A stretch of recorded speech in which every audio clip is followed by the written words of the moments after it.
Okay, did you all see that spectacular artwork that we had on display playing before the event started today? If you haven't seen it yet, we're about to show some of it again. These works of art are part of the Big Dream Project, where hundreds of young people have contributed their hopes and dreams for the future. They've imagined what they want the world to look like, and hundreds of artists have interpreted their dreams into the artwork that you've seen and you will see again shortly. They're also looking for more submissions, so if you can visit the website, you might be able to contribute or at least learn more about the project. What the Big Dream works of art show us is that the world is made up of diverse people and cultures. Young people like you don't all share the same dreams, but you are united in your determination to dream. We know that different cultures and different people also sometimes have different values. And it can be challenging to find common ground when our values conflict. Our next guest speaker is someone who has experienced this diversity of cultures and values firsthand in his work and his personal life as a high-profile LGBTQ+ diplomat. We're going to talk to him about how you can hold true to your values while also respecting the cultures of others. Let's give a big round of applause to welcome David Quarrey, United Kingdom Ambassador to NATO, to the stage.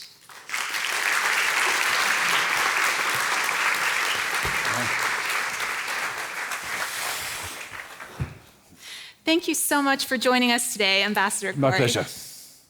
So we are here to talk about values and living your values in challenging contexts. So let's start the conversation with you and your values. Could you tell us a bit about the people and experiences that have shaped your values on a personal and professional level? Yeah, thank you. And it's a real pleasure to be here and to have such a great attendance today. And I hope you have a fantastic day. But I think for me personally, my parents probably and my family shape a lot in terms of my values and my kind of work ethic and how I see the world in very broad terms. But I've been a professional diplomat for 29 years now. So a lot of my life and my world outlook is shaped by that career and by how much time I have spent abroad in a whole range of places, from Zimbabwe to Israel to India to New York for the United Nations and now here. And I think the thing you learn over time is some humility, I think. You've got to hold true to your values, but you also over time understand what a complex place the world is, how often those values are under pressure in different places, how sometimes people can see what to you are very obvious things in very different ways. But I went into this career partly because I had a great curiosity about the world. I think that's only increased over time. But you do get a certain insight on it from being such a high-profile LGBTQ+ personality as I guess I was, particularly in Israel when I was the first openly gay British ambassador to serve in Israel. So it was a big part of my public profile. My partner, who is here somewhere, for the two of us, it was a big part of our profile together there. Brilliant, thank you. And just a reminder to those of you in the audience here in the room and online, if you would like to ask a question, there will be time to ask the ambassador some questions in a moment. So if you're online, submit to the Q&A function, and in the room, we'll take hands in a moment. I'd like to know a little bit more about what it has been like to be an LGBTQ+ person in the Foreign, Commonwealth and Development Office in the UK. Has that experience changed over time? Well, I mean, it's really a revolution since I started in 1994. It had been illegal up until 1991 to be gay and in the British Foreign Office. The then British Prime Minister, John Major, saw the absurdity of a situation where people were saying, well, gay people are security risks as a risk of blackmail. Well, the only reason they were at risk of blackmail is because we didn't allow them to live their lives openly at that time. So he changed that rule, which was a huge step forward. But the cultural change that underpinned that took much longer to happen.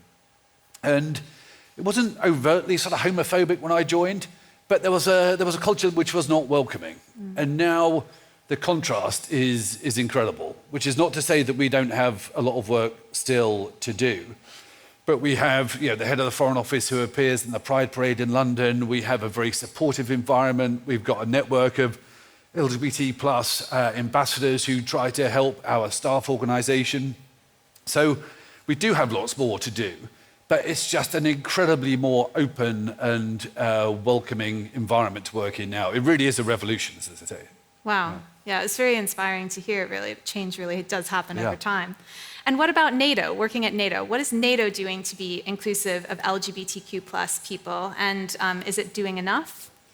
Nobody's ever doing enough, but we've got a great staff association, Proud at NATO, who are relatively young as an organisation, but who are really starting to make some progress and who have got a good campaign plan for the next year. We've got a Secretary General who is an incredibly supportive ally. So we had my partner and I hosted a Pride reception a couple of weeks ago, and the Secretary General turned up with an incredibly positive and empowering message there. And he talked about how his mother had written the Norwegian civil partnership legislation a few years ago, and how much that had shaped him. But there's work to do. There's one of the things that makes working at NATO so interesting is you've got 31 different allies, soon to be 32, we hope. You've got civilians and military working together. You've got an international staff, and you've got delegations. So there are many different cultures in play. And while there might not be much kind of overt homophobia here, there's a lot to do in terms of creating an actual positive environment and making it easier, for example, for NATO staff to serve with their partners and to go abroad with their partners. Yeah, that makes a lot of sense. But it's exciting to hear about all of these things that are happening. Yeah, things are on the move. Yeah. So as a diplomat, you mentioned just a moment ago that you often have to interact with a lot of different cultures, lots of different nationalities, and you probably have to navigate some delicate issues in that time, while also being true to yourself and respectful of other countries' values. So do you have any principles that you won't compromise? Do you have any red lines where it's like, I will not go past this? And if you do, how did you decide what those principles would be, given that you know you're going to have to interact with a lot of different cultures? I mean, part of the attraction for me of being a diplomat is that you do have that opportunity, and you have to strike this balance between defending your own values, defending the values that my government pays me to represent and to promote within the world, while also being respectful of other cultures. If you're serving in a country, you must be respectful of that country's values and cultures. Now, therein lies the sort of interesting tension of being a diplomat, and that's one of the reasons why a lot of people find the job so rewarding. But one really good example is that when I was ambassador to Israel, we used to do a lot, more than almost any other ambassador, I think, with very religious communities. And some people say, why would you do that when you know that those communities are not welcoming of, supportive of homosexuality? It's like, well, that's entirely the point, in a way, to start a conversation, to have interaction, to get to understand them, for maybe them to get to understand me a bit. And my partner and I hosted receptions for the ultra-Orthodox community there. And some of my colleagues were so surprised that people would turn up. It's like, we had a great, loud, noisy conversation that evening. Now, if somebody was overtly homophobic or racist or other things, then you'd have to disagree. You'd have to be clear that you disagree about that. But you can do that in a respectful way. And you shouldn't let the possibility of that stop you engaging with others whose values are different. Because the easiest thing in the world as a diplomat is to go and talk to people who already agree with you. But there's just no, there's a certain value in that. It's not to say it's pointless. But the real point is to try to understand and inform and hopefully influence those who have a different take from you. I really like that message of not being afraid to disagree with people, right, or to be disagreed with. That's really powerful. Let's go to the audience. Are there any questions in the room with us today? Oh, we have one in the far back over there. If you don't mind just coming to the microphone in the middle here so we can hear you, that would be brilliant. Ambassador Quarrey, thank you so much for being here today. And I come from Lithuania, that's currently in the process of passing the legislation for civil partnerships. And of course, this potential legislation is not without the controversy. So my question is, what role do you think international organizations, especially NATO, but don't usually are concerned to have this normative power to impose values, social values, what role it could play to advance some countries or make certain normative changes happen? Thank you. Thanks very much. Great question. And we are a values-based alliance. Now, we're about security, we're about collective defense, we're about deterrence, but at the heart of NATO is the fact that we are values-based, that we support our democracy, and that actually the point of all this hard military power is to enable our societies to remain democracies, to support our values. So I think the fact that we talk about those values at NATO is really important in showing for all allies how critical this is. And if you want a great example of that at the moment, it's in Ukraine, where you have openly LGBT plus soldiers fighting not only for the freedom of their country, but to change their own country. And that is a message that we must kind of internalize and learn from in NATO, because we're about power, collective defense, but ultimately it's about protecting our democracy and our values. Now, you mentioned a moment ago, we'll go back to the audience in a second, so get your questions ready. You mentioned a moment ago that when you joined the FCDO, it was illegal to be an LGBTQ. I joined just after. Oh, you joined just after, after, yes. Yeah, just after. So it had only recently changed. Now, NATO's a large organization. You've worked for other large bureaucracies like the FCDO. And they, of course, have established rules and ways of working. So this can be helpful. Those rules make it really clear what you should and shouldn't do. But what if you disagree with the established rules of the organization that you're involved with? A lot of the young people here today and tuning in online might find themselves in that kind of a situation where they disagree with their own institutions. Have you ever been in that kind of situation? And what would you do? What advice would you give to young people? I mean, I'm in that situation now. We've made an enormous amount of progress in the British Foreign Office, but there are still things that need to change. Some of our rules still need to change to reflect the reality of modern lives and modern relationships. So you never get to the end of that process, but the things that you absolutely need are leadership and a plan, because these things don't change by themselves. You need a proper plan to be clear about your objectives, to organise how you're going to try to influence those who can make the decisions, that you mobilise support from a wide range of people, some directly involved, others less directly involved, and you've got the mechanisms to see that through, because if you, as people often say, hope is not a strategy, and it's definitely not a strategy when you're trying to achieve institutional change. You need leadership and you need a plan. And we've got actually a brilliant piece of work that's been done by our Foreign Office LGBT Association as a guide for ambassadors about the environment they should try to create at post. Because some bits of it will be obvious. Yeah. Some bits of it won't be obvious to a straight ambassador about things that will make a difference. So you've got to bring people along, but you need a plan, ultimately. Yeah, that makes a lot of sense. I think we do have another question right there in the green. If you don't mind coming to the microphone.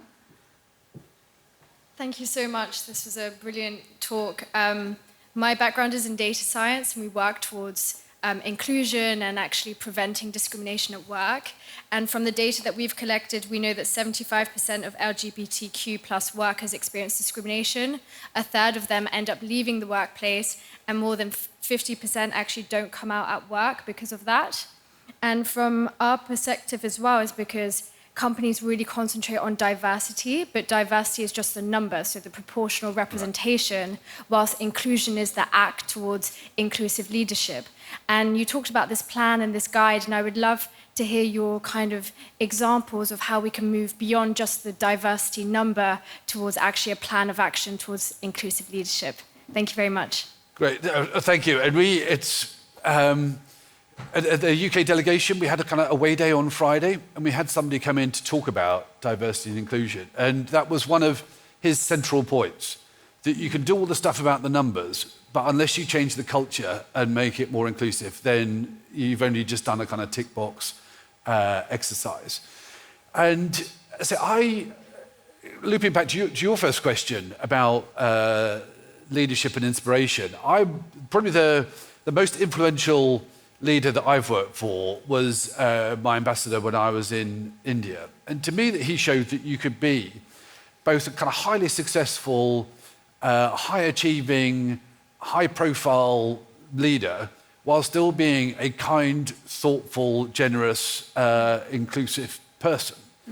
And our Foreign Office has had a bit of a culture where if you're seen to be in kind of top jobs, you're really hard driving and you push people really hard. But he really showed for me about how you can build a different kind of culture. So there's a big leadership bit on it.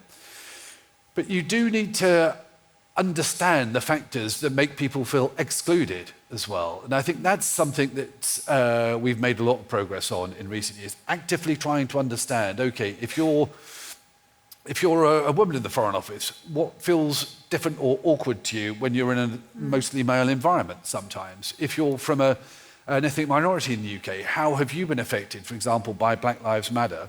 If you're a young gay officer, what health requirements might you have that are different when you serve overseas than if you're a straight officer? And showing that you are actively reaching out to try to understand all those different factors has an incredibly powerful, I think, motivating factor as well. But you've then got to put in place the practical support to deliver on those. But there are all kinds of techniques that you can use in terms of how you organize yourself, how you run a meeting, how you speak to people, what order you speak to people in, just the kind of language that you use that will create a more inclusive environment. I'm also thinking about other ways of kind of embedding inclusion culturally in an organization and even more broadly. We have this amazing art exhibition that's going on kind of around this event, and I think that your partner, your husband, had Yes. an influential role in kind of driving that forward. And I'm wondering what you think the role of art and kind of other forms of expression beyond kind of leadership within organizations has in terms of embedding inclusion culturally. Yeah, it's a really good point about how you sort of open up organizations and how you enable people to kind of think and feel differently. And we did a lot of culture-related work in Israel, partly because it opens up a different kind of, partly it's to celebrate the value of the culture itself, but also because it opens up a different kind of conversation. It allows you to have a different kind of relationship and interaction with people.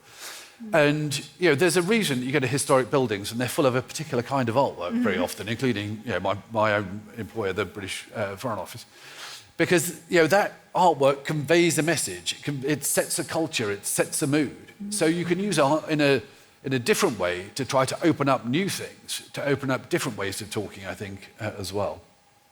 Yeah, brilliant.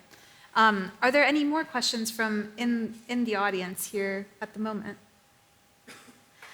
I'm wondering what other examples of good leadership you've seen in terms of mentorship, particularly for young people, when it comes to embracing diversity and seeing that as a strength rather than a challenge, like, oh, this is another thing that we have to do.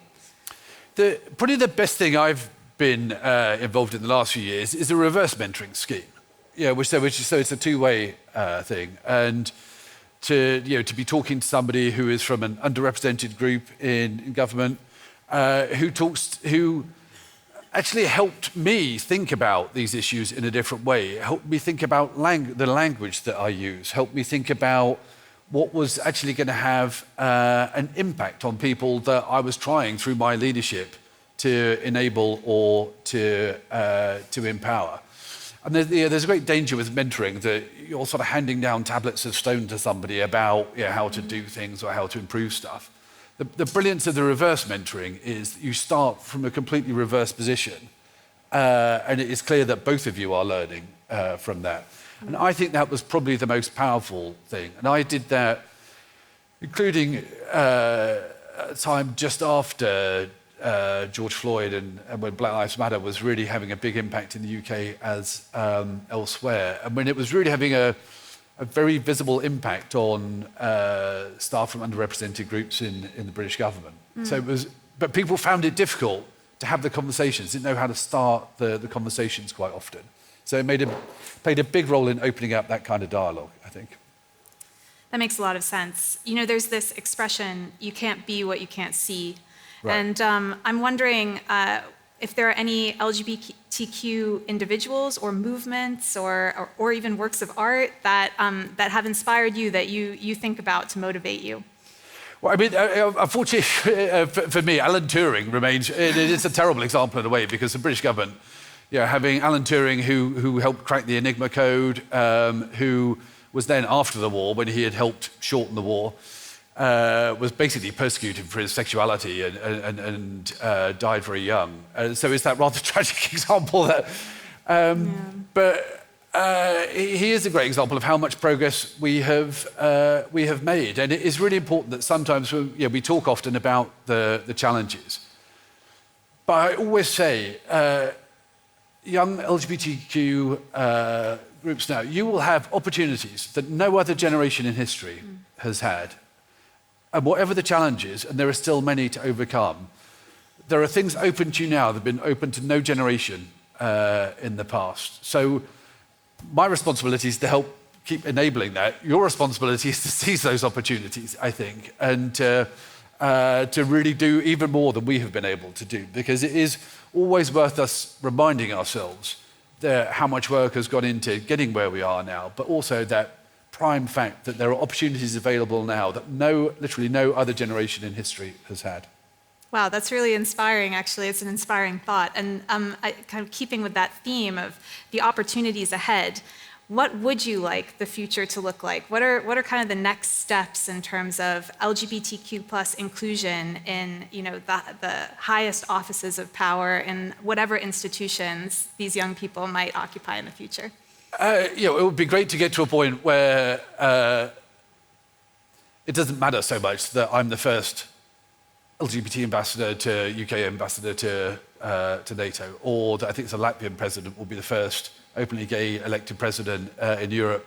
That we will have moved beyond these firsts, and it will feel a much more natural part of life. There will always be new challenges to overcome, but I just hope in a few years' time we're talking less about firsts and more about how these things are an integral part of our society and indeed our values. Brilliant. That's a wonderful note to end on. Thank you so much, Ambassador Quarrey, for joining us today. Please, everyone, give a big round of applause to the Ambassador. Thank you. Yeah. Yeah, you too.